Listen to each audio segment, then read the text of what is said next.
በክርስቶስ ኢየሱስ በሰማያዊ ስፍራ በመንፈሳዊ በረከት የባረከን የጌታችን የኢየሱስ ክርስቶስ አምላክና አባት ይባረክ።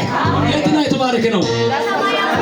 እስቲ አጠገብ ያለው ነገር ግን ዋናውን አግኝታል በልስ አንተ ትለያለህ በልስ እንዳንተ በልስ ባለ